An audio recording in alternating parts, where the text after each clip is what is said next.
ইমানদার যারা, এই পৃথিবীতে আল্লাহর উপর যাদের বিশ্বাস স্থাপন আছে, আল্লাহকে যারা বিশ্বাস করে, যাদের পরিচয় হলো মুমিন ইমানদার, আল্লাহ পাক রব্বুল আলামিন বলেন ইমানদারদের অন্তরে আল্লাহর ভালোবাসা সবচেয়ে বেশি।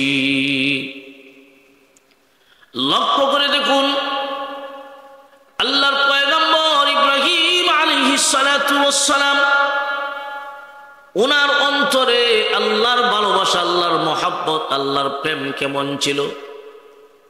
ইব্রাহিম আলাইহিস সালাতু ওয়াস সালামকে আল্লাহ পাক রব্বুল আলামিন পরীক্ষা নিলেন, কয়েকটা বিষয়ে পরীক্ষা। সকল পরীক্ষায় ইব্রাহিম আলাইহিস সালাতু ওয়াস সালাম প্রমাণ করে দিলেন, আমার অন্তরে দুনিয়ার সব কিছুর চাইতে, আমার বিবি বাচ্চার চাইতে, আমার দুনিয়ার যা কিছু আছে, এমনকি আমার জানের চাইতেও আমার আল্লাহর মোহব্বত সবচেয়ে বেশি। আল্লাহর খলিল ইব্রাহিম আলাইহিস সালাতু ওয়াস সালামের কাছ থেকে আল্লাহ পাক রব্বুল আলামিন কয়েকটা বিষয়ে পরীক্ষা নিলেন। সকল পরীক্ষায় ইব্রাহিম আলাইহিস সালাতু ওয়াস সালাম পাস করলেন।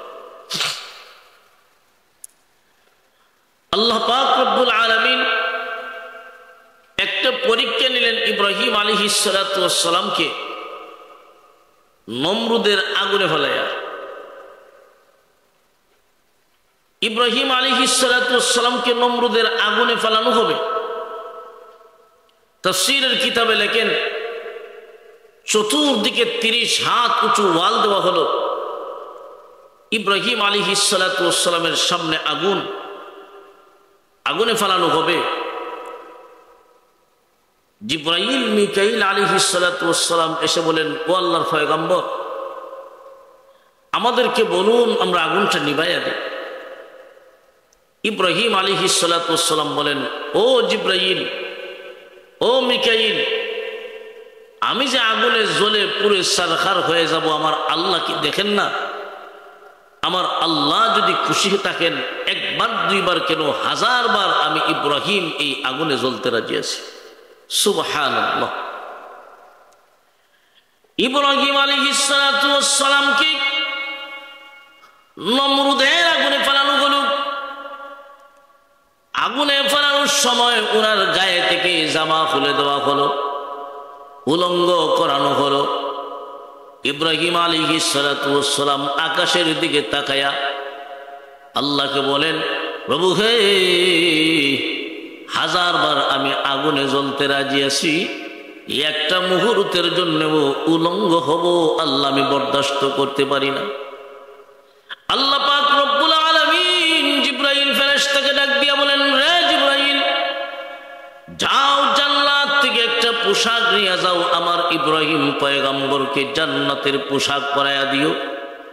জিবরাইল আলাইহিস সালাতু ওয়াস সালাম জান্নাত থেকে পোশাকটা নিয়া ইব্রাহিম আলাইহিস সালাতু ওয়াস সালামকে জান্নাতি পোশাক পরাইয়া দিলেন।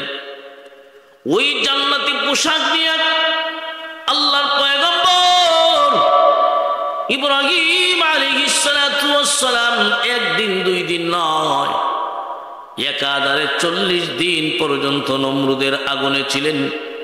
ইব্রাহিমকে জ্বালাবে দূরের কথা, ইব্রাহিম পয়গম্বরের একটা পশমও জ্বালাতে পারে নাই। আল্লাহ পাক রব্বুল আলামিন বলেন, ইব্রাহিমকে যখন আগুনে ফেলানো হলো, আল্লাহ পাক রব্বুল আলামিন আগুনকে হুকুম দিলেন। কারণ এই আগুন প্রজ্বলিত হয় একমাত্র কার হুকুমে? আল্লাহর হুকুমে। আগুন আল্লাহ পাকের হুকুমে প্রজ্বলিত হয়। আল্লাহ পাক রব্বুল আলামিন আগুনের উপর ফরমান জারি করলেন, আল্লাহ হুকুম দিলেন। আল্লাহ কি হুকুম দিলেন এই কথাটা কোরআনের আয়াত বানায়া বিশ্ব নবীর কাছে নাজিল করছে। আল্লাহ বলেন, কুল্লা ইয়া নারু কুনি বারদাও ওয়া সালামান আলা ইব্রাহিম। আল্লাহ বলেন, আমি আগুনকে হুকুম দিলাম, হে আগুন, আমার ইব্রাহিমের জন্য শান্তিদায়ক ঠান্ডা হয়ে যা। জি মাত্র আল্লাহ হুকুম দিলেন, আগুন ইব্রাহিম আলাইহিস সালাতু ওয়াস সালামের জন্য এয়ার কন্ডিশন হয়ে গেল, শান্তিদায়ক ঠান্ডা হয়ে গেল। ইব্রাহিমকে জানাবে দূরের কথা, ইব্রাহিমের একটা পশমও জ্বালায় নাই। আল্লাহ পাকের হুকুম পাওয়ার পরে আগুন এমন ঠান্ডা দিতে লাগলো, একটা পশমও জ্বালায় নাই। ইব্রাহিম আলাইহিস সালাতু ওয়াস সালাম বলেন, আমি পৃথিবীতে যতদিন জীবিত ছিলাম, নমরুদের আগুনে যে 40 দিন ছিলাম, এই 40টা দিন আমার দুনিয়ার সবচেয়ে শান্তির জীবন অতিবাহিত হল। সুবহানাল্লাহ। আগুনে পরে যাবেন জিবরাইল আলাইহিস সালাতু ওয়াস সালাম, মিকাইল আলাইহিস সালাতু ওয়াস সালাম অনুমতি চাইলেন, আপনি যদি অনুমতি দিন আমরা আগুনটা নিভাইয়া দিই। ইব্রাহিম আলাইহিস সালাতু ওয়াস সালাম বললেন, না না, আমি যে আগুনে জ্বলে পুরে সারখার হয়ে যাব, আমার আল্লাহ তো দেখতেছেন। আমার আল্লাহর ভালোবাসার জন্যে আমি ইব্রাহিম একবার দুইবার কেন 1000 বার নমরুদের আগুনে জ্বলতে রাজি আছি। পরীক্ষায় পাস না ফেল? পাস, উত্তীর্ণ। শুধু তা নয়, ইব্রাহিম আলাইহিস সালাতু ওয়াস সালামের বয়স যখন 90-এর উপরে, বৃদ্ধ হয়ে গেলেন, কোন ছেলে সন্তান নাই। আল্লাহ পাকের কাছে ইব্রাহিম আলাইহিস সালাতু ওয়াস সালাম সন্তান কামনা করলেন, রব্বি হাবলি মিনাস সালিহিন, আল্লাহ একটা নেককার সন্তান দান করুক।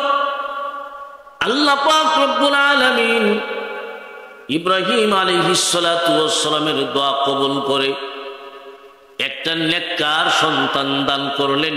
ওই সন্তানের নাম হলো ইসমাঈল আলাইহিস সালাতু ওয়াস সালাম।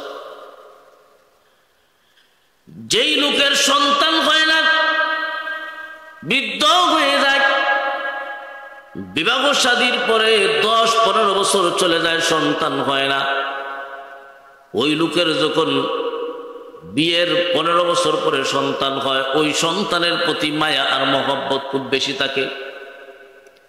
ঠিক তেমনি ভাবে ইব্রাহিম আলাইহিস সালাতু ওয়াস সালামের সন্তান ইসমাঈল আলাইহিস সালাতু ওয়াস সালাম আল্লাহর কাছে দোয়া করে ইসমাঈল আলাইহিস সালাতু ওয়াস সালামকে যখন পাইলেন, ইসমাঈল আলাইহিস সালাতু ওয়াস সালাম ইব্রাহিমের কলিজার টুকরা সন্তান। কিছুদিন যেতে না যেতেই আল্লাহ পাক রব্বুল আলামিন ইব্রাহিম পয়গম্বরকে হুকুম দিলেন, হে ইব্রাহিম,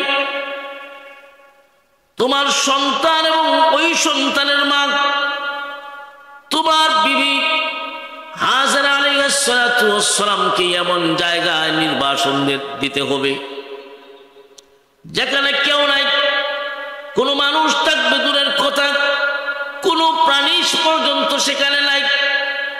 জনমানবহীন শূন্য এলাকায় তোমার সন্তান এবং তোমার বিবি হাজরাকে নির্বাসন দিয়ে দাও।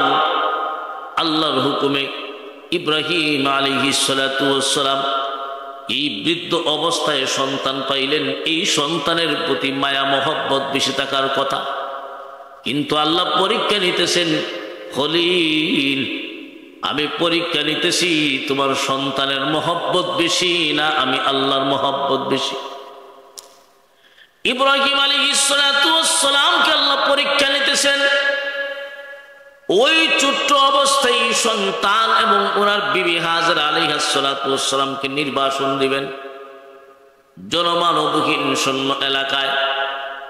আল্লাহর পয়গম্বর ইব্রাহিম আলাইহিস সালাতু ওয়াস সালাম ওই শিশু সন্তান ইসমাঈল এবং হাজরা আলাইহিস সালাতু ওয়াস সালাম এই দুজনকে নিয়ে রওনা হয়ে গেলেন।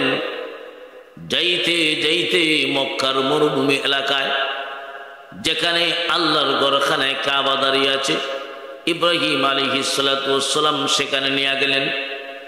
সেখানে কোনো মানুষ নাই, কোনো পশু পাখি বলতে কিছুই নাই। ইব্রাহিম আলাইহিস সালাতু ওয়াস সালাম সেখানে তাদেরকে রেখে আসবেন আল্লাহর হুকুমে।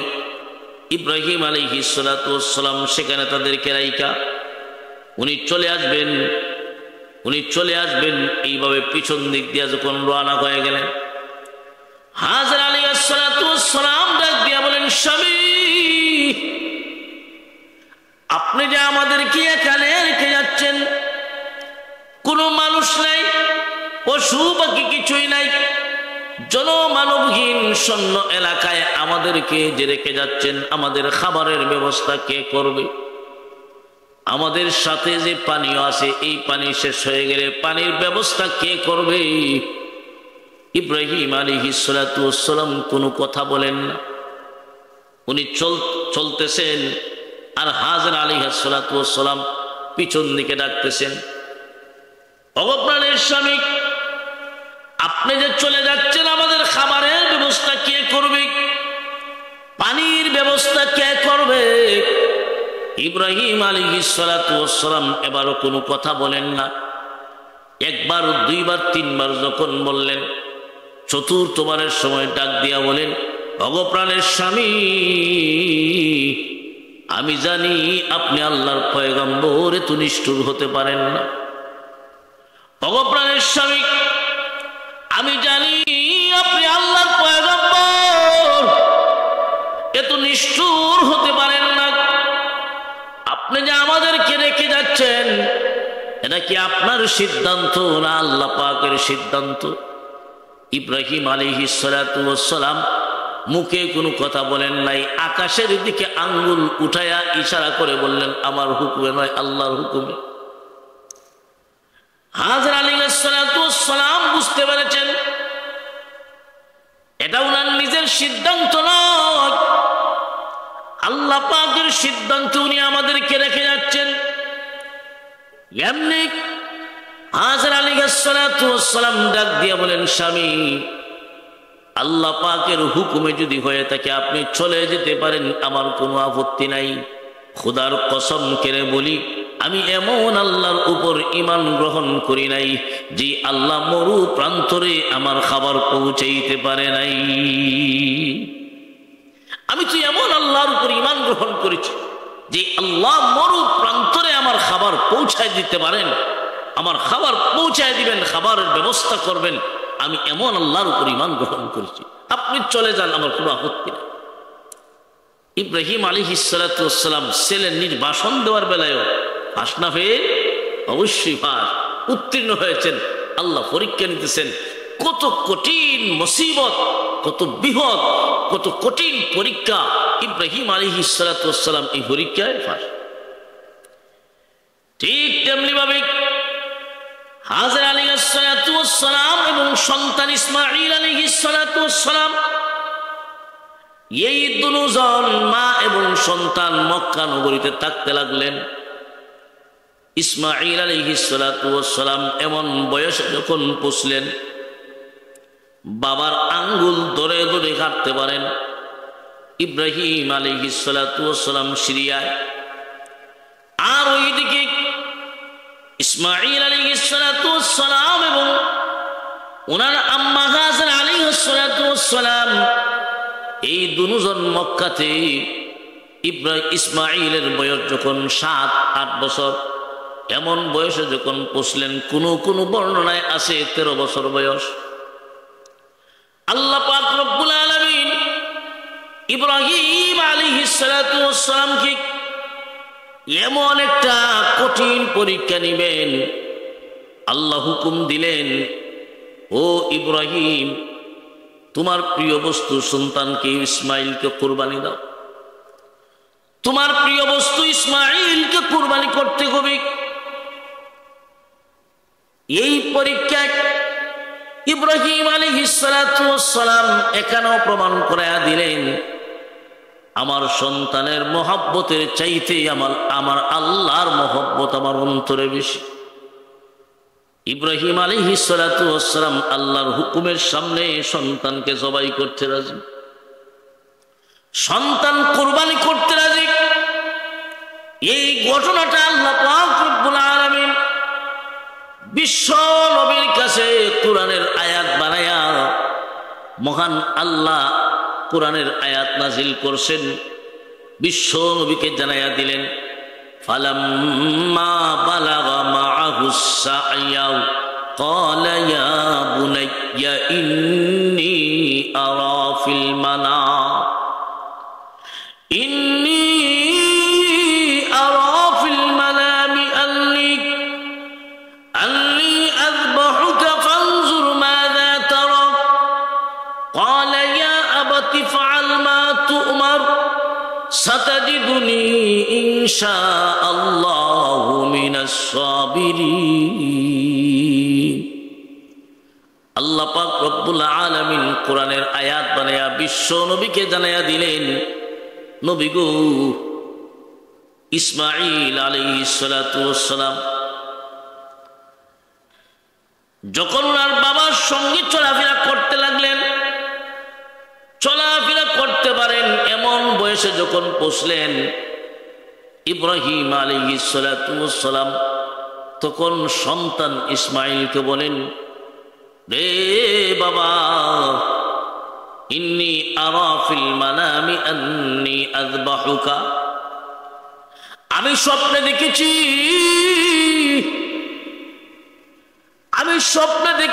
তোমাকে জবাই করতে। আমি স্বপ্নে দেখেছি ইন্নী আরা ফিল মানামি আন্নী আযবাহুকা, আমি স্বপ্নে দেখেছি তোমাকে জবাই করছি, জবাই করতে দেখেছি। যেমন বাবা তেমন সন্তান। ইসমাঈল আলাইহিস সালাতু ওয়াস সালাম জানতেন উনার বাবা আল্লাহর পয়গম্বর, আর পয়গম্বরগণের স্বপ্ন এরা সত্য হয়, এটা ওহী আল্লাহর পক্ষ থেকে হয়। ইব্রাহিম আলাইহিস সালাতু ওয়াস সালাম এবার মতামত নিলেন, মতামত, ফানজুর মাযা তারা, রে সন্তান, তুমি এবার চিন্তা ভাবনা করে দেখো তোমার মতামত কি জানাও। আমি তো স্বপ্নে দেখেছি তোমাকে জবাই করতে, এখন তোমার মতামত তুমি জানাও। ইসমাঈল যখন জানতেন উনি তো আল্লাহর পয়গম্বর, এটা আল্লাহর পক্ষ থেকে ওহী, তাই ইসমাঈল আলাইহিস সালাতু ওয়াস সালাম কি জবাব দিলেন, আল্লাহ পাক রব্বুল আলামিন ইসমাঈলের জবাবটাও কোরআনের আয়াত বানায়া বিশ্ব নবীর কাছে নাজিল করছে। ইসমাঈল আলাইহিস সালাতু ওয়াস সালাম জবাব দেন, ক্বালা ইয়া আবাতি ফাআল মা তু'মার সাতাজিদুনি ইনশাআল্লাহু মিনাস সাবিরিন। ইসমাঈল আলাইহিস সালাতু ওয়াস সালাম জবাব দেন, ইয়া আবাতি, হে আব্বুজান, ইফআল মা, ইয়া আবাতি ফাআল মা তু'মার, হে আব্বুজান, আপনাকে যা হুকুম করা হয়েছে, যা আদেশ দেওয়া হয়েছে, ইফআল, আপনি তা তাড়াতাড়ি করুন। আপনাকে স্বপ্নের মাধ্যমে যা হুকুম করা হয়েছে, আপনি আপনার হুকুম, আপনি যেই বিষয়ে আদিষ্ট হয়েছেন, আপনি আর দেরি করেন না, তাড়াতাড়ি করুন। ইয়া আবাতি ফাআল মা তু'মার, আমার কোনো আপত্তি নাই, আপনি তাড়াতাড়ি সেরে ফেলুন, তাড়াতাড়ি করুন। সাতাজিদুনি ইনশাআল্লাহু মিনাস সাবিরিন। ইসমাঈল আলাইহিস সালাতু ওয়াস সালাম বলেন, নিশ্চয় নিশ্চয় আপনি আমাকে ধৈর্যশীলদের মাঝে পাবেন, ধৈর্যশীলদের মাঝে আমাকে পাবেন। আপনি তাড়াতাড়ি করুন, আপনি জবাই করবেন, আর আমি সন্তান ইসমাঈল আপনার হাতে জবাই হব, এতে আমি প্রস্তুত আছি, আমার কোনো আপত্তি নাই। ইব্রাহিম আলাইহিস সালাতু ওয়াস সালাম স্বপ্নে আদিষ্ট হলেন সন্তান জবাই করবেন, সন্তানকে স্বপ্নের কথাটা জানাইলেন আর মতামত চাইলেন। ইসমাঈল আলাইহিস সালাতু ওয়াস সালাম ওনার বাবা পয়গম্বর, উনি জানেন পয়গম্বরগণের স্বপ্ন এটা সত্য, আল্লাহর পক্ষ থেকে ওহী। তাই উনি বললেন, আপনাকে যা আদেশ করা হয়েছে আপনি দেরি করেন না, তাড়াতাড়ি করেন, আমার কোনো আপত্তি নাই, আপনি জবাই করবেন, আমি জবাই হতে রাজি। সাতাজিদুনি ইনশাআল্লাহু মিনাস সাবিরিন। নিশ্চয় নিশ্চয় আপনি আমাকে ধৈর্যশীলদের মাঝে পাবেন।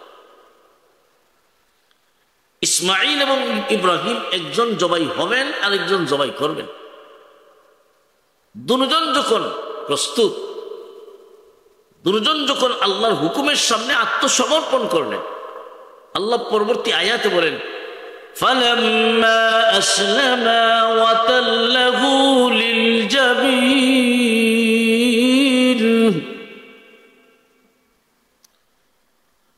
ফালাম্মা আসলামা, যখন দুজন আত্মসমর্পণ করলেন আল্লাহর হুকুমের সামনে, দুজন যখন আত্মসমর্পণ করলেন, একজন কুরবানি করার জন্য আর একজন কুরবানি হওয়ার জন্য, দুজন যখন প্রস্তুত হয়ে গেলেন, আর ইব্রাহিম আলাইহিস সালাতু ওয়াস সালাম কুরবানি করার জন্য ছেলেকে যখন নিয়ে গেলেন কুরবানি করবেন, ছেলেকে উপর করিয়া শোয়া দিলেন। ইব্রাহিম আলাইহিস সালাতু ওয়াস সালাম কুরবানি করবেন সন্তান ইসমাইলকে। ইব্রাহিম ছুরি হাতে নিলেন, ইসমাইলকে উপর করে শোয়াইছেন যাতে ইব্রাহিমের চোখের সামনে, চোখের চোখ বরাবর উনার চোখ না পড়ে। ইসমাইল আলাইহিস সালাতু ওয়াস সালাম নিচে শোয়ানো, আর ইব্রাহিম আলাইহিস সালাতু ওয়াস সালাম ছুরি হাতে নিয়ে আসেন। আল্লাহ পাক রব্বুল আলামিন তখন জিব্রাইল ফেরেশতাকে ডাক দিয়া বলেন, রে জিব্রাইল, যাও জান্নাত থেকে একটা দুম্বা নিয়ে যাও আর একটা লোহার টুকরা নিয়ে যাও। আমার ইসমাইল নবীর গলার নিচে লোহার টুকরাটি ধরে রাখবা যাতে ইব্রাহিমের ছুরি ইসমাইলের গলায় না যায়। ইসমাইলের পরিবর্তে জান্নাতি দুম্বাটা নিয়ে যাও, ওই জান্নাতি দুম্বা দিয়া দিবা। জিব্রাইল আলাইহিস সালাতু ওয়াস সালাম আল্লাহ পাকের পক্ষ থেকে হুকুম পাওয়ার পরে জান্নাত থেকে দুম্বা আর লোহার টুকরাটি নিয়ে জিব্রাইল ফেরেশতা বলেন, আমার একটা দুইটা নয়, একসঙ্গে 600 নূরের পাকা ছেড়ে দিয়ে টান দিলাম। আমি মিনা বাজারে গিয়া দেখি ইব্রাহিমের ছুরি এখনো ইসমাইলের গলায় যায় নাই, এর আগে ওই আমি জান্নাতি লোহার টুকরা নিয়ে হাজির হয়ে গেছি। ইব্রাহিম আলাইহিস সালাতু ওয়াস সালাম ছুরি চালাইবেন, আল্লাহ তখন হুকুম দিলেন, যাও জান্নাত থেকে লোহার টুকরা নিয়ে যাও, আমার ইসমাইল নবীর গলার নিচে লোহার টুকরাটি ধরে রাখবা যাতে ইব্রাহিমের ছুরি গলা কাটতে না পারে। জিব্রাইল বলেন, তখন আমি কই আর জান্নাত দুম্বা কই আর ইব্রাহিম ইসমাইল কই? আমি সিদরাতুল মুনতাহায় ছিলাম। আল্লাহ যখন হুকুম দিলেন, আমার জান্নাত থেকে দুম্বা আর লোহার টুকরা নিয়া আমার 600 নূরের পাকা ছেড়ে দিয়া টান দিলাম। মিনা প্রান্তরে গিয়া দেখি ইব্রাহিমের ছুরি এখনো বাকি আছে, ইসমাইলের গলায় যায় নাই, এর আগেও আমি জান্নাতি লোহার টুকরা নিয়ে হাজির হয়ে গেছি। সুবহানাল্লাহ। তো ইব্রাহিম আলাইহিস সালাতু ওয়াস সালাম ছুরি চালাইবেন, কিন্তু গলা তো কাটেন। আল্লাহ তখন ডাক দিয়া বলেন, ওয়ালাদাইনাহু আইয়া ইব্রাহিম قد صدقت الرؤيا إنا كذلك نجزي المحسنين।